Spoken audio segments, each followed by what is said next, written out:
Et salam alaikum wa rahmatullahi wa barakatuh. Je vous salue les amis de Facebook, ma page Santé pour tous. J'espère que vous allez bien. Et donc ça fait un petit bout de temps, donc on ne sait pas, comment dirais-je, on n'a pas échangé. Hein, donc voilà, donc j'aime bien échanger avec vous hein, sur certaines pathologies, certaines maladies, qu'est-ce que je peux faire, est-ce que c'est obligé de docteur à la Caracas, est-ce que, enfin toutes ces choses-là qui peuvent vous aider donc à prendre en charge un certain nombre de maladies comme un le docteur naka il a zimu ou naka une idée, voilà, c'est toute l'importance de ces échanges comme je réalise avec vous. Donc aujourd'hui, on va commencer tout doucement, hein, tout doucement. Hein. Donc allez, je vais vous faire un petit sujet. Là, je vais parler des infections urinaires basses. Yani infection, yani kojo, microbe. Donc infection urinaire basse. Manatini, mana yokadarma ivesi. Ivesi, les vannes le kojo le kenso, wakatu kamane, les fanyu harma zan. Ziran zombidi moja ya poto na komini yijo jarma vesi so manya sani wana photo wao mwana na le scao yijo ngarma wana vesi, la vessie c'est une sorte de poche et après lorsque cette poche est suffisamment pleine eh bien donc on va aux toilettes et puis on va vider la vessie et donc on fait pipi, donc on fait la vidange vésicale et on fait pipi. Donc mais il arrive aussi parfois que cette vessie-là, les urines sont infectées, hein, bactéries. Souvent, la bactérie en cause, c'est ce qu'on appelle l'Escherichia coli. Et puis l'Escherichia coli, c'est une bactérie comme souvent, c'est-à-dire au niveau de, au niveau de l'anus. Hein, donc c'est normalement, enfin généralement, une bactérie que l'on trouve très fréquemment au niveau du tube digestif, notamment donc ici, donc au niveau de l'anus, au niveau du côlon. Voyez-vous, voilà.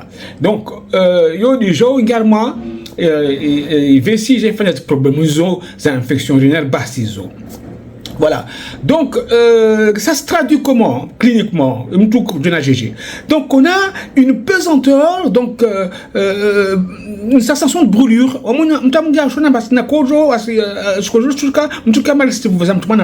Donc, brûlure en urinant. Après, on a l'impression que ça pèse, donc la vessie, hein, on a une pesanteur vésicale.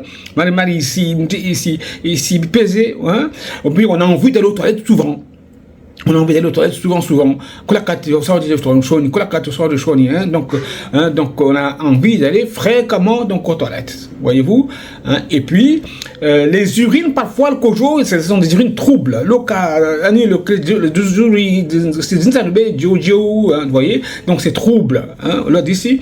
Et puis parfois même avec une odeur qui est pas une odeur qui est désagréable. Parfois l'odeur même donc est désagréable. Et puis évidemment. Il peut arriver, il y a un petit peu de sang, quelques traces de sang donc, dans les urines. Voilà, hein, donc ce que j'appelle l'infection urinaire basse, hein, qui ne s'accompagne pas, attention, capacité température, température. On n'a pas de fièvre, parce que si on a une fièvre associée donc à ces infections, il faut penser à une infection urinaire haute, donc c'est les reins qui sont touchés, et alors là, ça s'appelle une néphrite, c'est-à-dire ça s'appelle un symptôme, comment dirais-je, une pyélonéphrite. Et là, ça peut être grave. Il faut aller consulter un médecin rapidement parce que ça peut être grave. Voyez-vous? Donc, dans l'infection urinaire basse, c'est au niveau de la vessie que ça se passe. C'est au niveau de la vessie. Voyez? Donc là, donc ça donne pas de fièvre. Ça donne toutes les signes d'amambanusovavo, mais pas de fièvre. Hein. Et puis, on n'a généralement pas de douleur. Hein. On a une sorte de brûlure en urinant, mais pas de douleur. Par contre, lorsque ça monte au niveau des reins, donc on a la fièvre à 38, 39, on n'est pas bien, on a mal au niveau de derrière, au niveau de la fosse lombaire. Hein. Et ça, par contre... Il y a du sang aussi dans les urines, hein, ça fait mal quand on fait pipi, et ça il faut évidemment consulter rapidement un médecin hein, pour le repasser, donc pour faire le diagnostic de pyélonéphrite et traiter donc la pyélonéphrite parce que ça peut être grave. D'accord? Voilà. Donc, tout de suite, je vous montre, vous voyez, donc, vous avez une vessie, enfin, pardon, vous avez donc les reins, donc, qui sont derrière, hein, les reins sont très derrière, hein, donc, on parle d'organes rétro-péritonéal, mais zonement sauf, à droite et à gauche, là, donc, on parle d'organes rétro-péritonéal. D'accord? Et donc, les reins, et puis, au niveau de chaque rein, il y a un conduit qui descend, c'est ce qu'on appelle l'urétère, et chaque côté, et ça va dans la vessie, hein, donc, et puis, donc, au niveau de la vessie, il y a un seul conduit que l'on appelle l'urétère, pardon, que l'on appelle l'urètre. Hein, il ne faut pas confondre urétère en haut et l'urètre en bas. Donc l'urétère, donc qui va servir donc à éliminer, donc vidanger la vessie. Alors on remarque une chose importante. Vous voyez l'urètre chez la femme, elle est plus courte. Il est plus court que chez l'homme. Chez l'homme, normalement, c'est plus long. Hein, donc, ça suit toute donc l'organe sexuel masculin, donc la verge, et donc c'est plus long. Vous voyez? Et donc, c'est pour ça que chez la femme, il y a plus d'infections. Donc, c'est ce qu'on appelle des cystites d'ailleurs. Hein. On parle de cystites. Hein. Donc, les cystites sont récidivantes. Ils sont fréquentes chez la femme. C'est ce que ils ont là-bas, infection urinaire basse. On parle de cystite, d'accord? Pas de fièvre, mais juste ces signes-là. Et souvent, c'est l'Escherichia coli, donc la bactérie qui est responsable, voyez?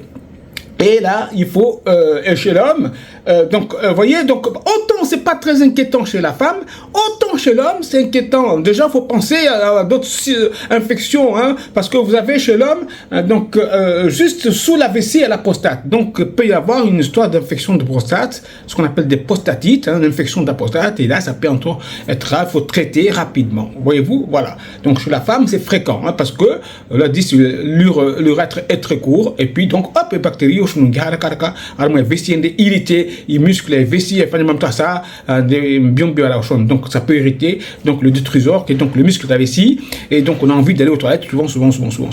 Voyez-vous, voilà. Donc, j'ai parlé donc de l'Escherichia coli qui est souvent dans les intestins, d'accord? Et donc, les cystites, ce sont des pathologies que l'on voit souvent chez les personnes entre 20 ans, 25, 50 ans, etc. D'accord? Chez la femme, hein, et d'ailleurs chez l'homme, d'ailleurs. Hein, donc, parce que, je vous ai dit, plus souvent chez la femme, parce que c'est l'urètre, donc, qui est trop court, et très court par rapport à chez l'homme. Ou alors, il peut y avoir d'autres malformations, hein, il peut y avoir de la malformation, donc tout ça, donc ça se demande d'être recherché. Il peut y avoir une incontinence urinaire, il peut y avoir un diabète qu'il faut dépister, il peut y avoir, chez la femme surtout, Katsukamane, il n'a plus ses hormones, ce qu'on appelle la ménopause, donc il peut y avoir aussi donc ces cystites récidivantes. Il peut se faire aussi que, bon, ben, il y a le périnée, donc il peut arriver que le périnée donc, est un peu lâche, et donc les organes, les chouka, vous voyez, donc je vais vous montrer un chemin ici, ce qu'on appelle le plancher pelvien, vous voyez? Donc, vous avez en bas, donc en rose, là, donc le périnée, donc le muscle, là, donc qui tient bien donc, les organes dans l'abdomen. Mais lorsque ce muscle est lâche, donc ces organes ont tendance à descendre. Donc, on parle de descente d'organes. Hein, vous voyez? Donc, c'est une prolapsus, donc une descente d'organes. D'accord, et à ce moment-là, et donc la pression donc qui va s'exercer sur ces organes, celle qui est dans l'abdomen, c'est un déséquilibre. Ça fait qu'on a envie d'aller aux toilettes plus souvent que chez la personne qui n'a pas cette descente d'organes. La grossesse aussi peut entraîner donc ce genre de cystite à répétition parce que donc là aussi donc la vessie descend à cause donc de l'utérus qui augmente du volume du fait de la présence du bébé, voyez. Et puis aussi, donc quelque chose de très important là, les rapports sexuels. Donc aussi évidemment donc le contact sexuel. Donc il faut être avant de se faire plaisir l'un l'autre. Donc être au minimum donc propre avant de faire ce genre de choses. Voilà. Donc donc je vous ai dit donc cystite, donc récidivante, donc c'est une infection urinaire basse, pas de température, pas de douleur, dès qu'il y a une température chez la femme bien sûr, et dès qu'il y a une douleur donc fosse lombaire, et consulter un médecin rapidement, il peut s'agir d'une pyélonéphrite, donc là c'est une infection urinaire haute, là c'est une infection urinaire basse au niveau de la cystite récidivante. Alors ça récidive, vraiment toujours, parce que ça arrive quoi, 3, 4 fois par mois, par an.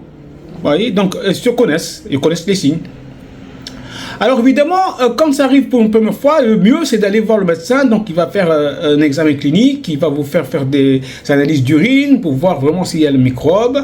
Il va vous faire des examens, soit une échographie, voir s'il n'y a pas un problème ou une inflammation. On va faire un bilan, voir s'il n'y a pas de diabète, voir s'il n'y a pas, voir si vous n'êtes pas ménopausé. Donc, c'est-à-dire, vous voyez, quand vous êtes ménopausé, il n'y a plus ces hormones féminins. D'accord, donc notamment les oestrogènes, donc il n'y en a plus, et donc il peut y avoir ce genre de troubles. Voir s'il n'y a pas une périnée qui est un petit peu faible, voir s'il n'y a pas, comment dirais-je, un déséquilibre de la flore vaginale, hein, parce que normalement, il y a des bactéries aussi, hein, donc ce qu'on appelle, qui sont des amis, hein, donc qui protègent contre les bactéries qui viennent de l'extérieur, comme au niveau de l'estomac, rappelez-vous. C'est pour ça que quand alors, donc on verra ça un peu plus tard pour comment il faut faire pour les éviter. Donc ces cystites récidivantes.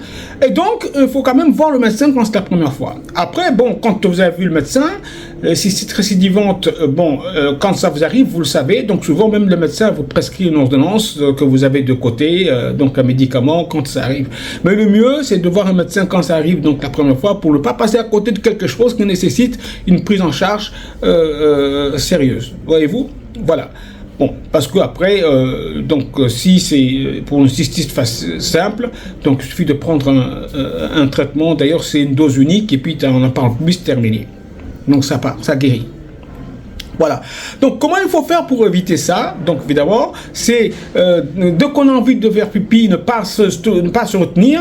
Hein, vous voyez, il faut aller faire pipi. Donc quand on a envie d'aller faire pipi, donc ne pas se retenir longtemps. D'accord? Vous voyez, il y a d'autres pathologies où il faut plutôt essayer de se retenir. Hein, c'est surtout ce qu'on appelle dans les vessies hyperactives. Hein, donc on peut voir ça une autre fois. Hein. Voilà, je parle des cystites récidivantes. Hein. Donc ceux qui sont ces brûlures mictionnelles, qui ont une pesanteur pelvienne, qui ont envie de faire pipi beaucoup tout le temps, avec des urines troubles, parfois malodorantes, voyez-vous, parfois même des traces de sang. Voilà, c'est ça les cystites récidivantes, sans fièvre ni de douleur, dû donc à Escherichia coli. Donc ne pas aller aux toilettes quand on a envie d'aller aux toilettes. Quand on a fait des rapports sexuels, il faut aller aux toilettes pour faire pipi, c'est important. D'accord? Ne pas se retenir, faire pipi quand on en a envie. Hein. Et puis, une chose est sûre, que ça c'est important, il faut que vous sachiez, surtout les femmes. Vous savez, donc je vous montre encore ici le plancher pelvien. Alors, devant, vous avez l'urètre, c'est-à-dire le trou à travers lequel, enfin, le tuyau à travers lequel va passer le pipi. Juste derrière, il y a le vagin. Et tout à fait derrière, il y a le rectum, donc l'anus. Et on sait bien que le Escherichia coli est souvent dans les intestins. Donc, on peut quand ils se nettoient de l'arrière vers l'avant, alors eux, ils vont s'infecter. Ils vont se mettre des microbes, puisqu'ils partent de l'arrière vers l'avant. C'est pour ça que pour le fan, il faut toujours, quand vous vous lavez, de l'avant en arrière. On peut c'est-à-dire, vous mettez l'eau, vous nettoyez de l'avant en arrière, mais jamais de l'arrière en avant. Hein? D'accord? Donc toujours, donc vous lavez donc de l'avant en arrière. Ça c'est très important pour éviter de transporter tous les microbes. Là au niveau de l'anus, il y a un chaud canal, il y a chaud donc de transporter ces microbes vers l'avant, c'est-à-dire donc vers l'urètre, donc qui est un petit tuyau qui est court, et donc le microbe va passer dans la vessie pour aller titiller le muscle de la vessie et puis donc entraîner ces troubles-là. D'accord? Voilà, donc, et puis il faut boire beaucoup, hein, boire régulièrement, donc, et surtout éviter les soins exagérés. Dès on se fout le doigt dedans, on se met du savon, machin, non, laissez votre vagin, mettez à la limite un petit peu d'eau quand vous nettoyez, mais vous n'êtes pas obligé de mettre le doigt dedans, vous allez détruire votre flore vaginale, et puis, et puis le vagin va se faire infecter à chaque fois qu'il y a un microbe qui passe là. Les microbes, avoir ce qu'on appelle la flore commensale. Et on dit protéger ou en tout. Donc, pas tout le temps envie d'aller mettre le doigt dedans avec des savons, avec des produits hygiéniques, pour laver. Non. Vous vous lavez à l'extérieur, ça suffit. Pourquoi vous voulez aller vous laver à l'intérieur? Si, vous pouvez de temps en temps mettre un petit peu d'eau, mais pas obligé de mettre du savon, je ne sais quoi. Lavez-vous à l'extérieur, ça suffit. Ça suffit de ne pas aller chercher, parce que sinon vous allez détruire votre flore commensale qui vous protège. Vous voyez? Et donc, c'est cystis, donc récidivante. Après, donc évidemment, on se le sait. Donc, soit on trouve une cause, on traite, soit bon, on comprend, on a l'habitude, on sait ce que c'est. Et puis donc, un petit comprimé, généralement, c'est des doses uniques. Et puis ça se traite. Et puis on n'en parle plus. Hein? Et puis surtout faire pipi quand on a fait un rapport sexuel. Et puis évidemment, quand on fait des rapports, bon, il faut éviter d'être sale, entre guillemets, je veux dire. Voilà. Sinon, quand on se lave aussi, pas d'arrière vers l'avant, plutôt de l'avant vers l'arrière, les femmes. Hein? Alors, le cystite chez l'homme, c'est déjà beaucoup plus important, grave, parce qu'il faut rechercher des signes infectieux, notamment prostate, etc., etc. Alors voilà, donc je vous ai parlé de la cystite, voilà, très souvent c'est ça. Donc envie de faire pipi souvent, voilà, c'est dramatique, hein, surtout quand ça tombe sur une femme, le week-end, il n'y a pas de médecin, que la catastrophe de Choni, là, ça fait un petit peu, ça brûle, etc. Donc c'est quelque chose à connaître. Et puis, et gérer avec son médecin comment il faut traiter ça. Voilà, donc je vous ai parlé donc de cette pathologie qui est assez fréquente, hein, donc très fréquente même, plutôt chez la femme, hein, donc la cystite urinaire basse, une cystite récidivante, donc l'infection une infection urinaire basse, hein, voilà, donc plus les images que je vais vous montrer. Hein, et puis voilà. Bon, maintenant, si jamais donc il faut rechercher une cause, il y a des examens. Hein. Bon, je ne veux pas vous parler de tout ça, mais je voulais m'élever parce que normalement, je vous ai dit que la première fois, donc le médecin ne va pas tout de suite penser, il va vous faire des examens. Hein. Et puis, si jamais ça se répète souvent, donc il faut rechercher une information. Hein. Donc, il faut faire un bilan urodynamique. Il faut faire, même parfois, on est amené à faire une cystoscopie, hein, sous anesthésie. Hein. On fait de l'anesthésie.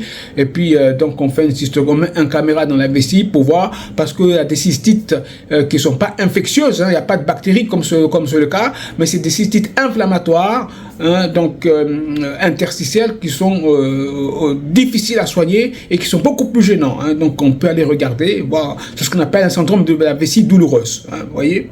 Et puis parfois on peut avoir une plaie, une petite ulcération, faire une biopsie pour voir s'il n'y a pas de pathologie cancéreuse. Hein, et puis après, donc des pathologies qui peuvent demander même une chirurgie. Voyez. Mais si il s'agit d'une cystite récidivante basse, donc c'est pas très méchant. Voilà, donc je vous ai parlé de ça, donc buvez beaucoup, ne vous nettoyez pas 40 fois par jour, mettez pas le doigt constamment là, dans votre appareil génital avec du savon, etc. Lavez-vous de l'avant vers l'arrière, buvez-vous suffisamment, allez faire pipi quand vous en avez envie, hein, et puis après ça se passe très très bien. Maintenant, s'il y a des choses, le médecin fera le diagnostic avec tout ce que je viens de vous rabâcher là, donc les examens à faire, et après de toute façon ça se passe pas trop mal, d'accord. Voilà, donc l'infection voie urinaire basse. Dès qu'il y a de la fièvre, c'est autre chose, consultez. Voilà, bye bye.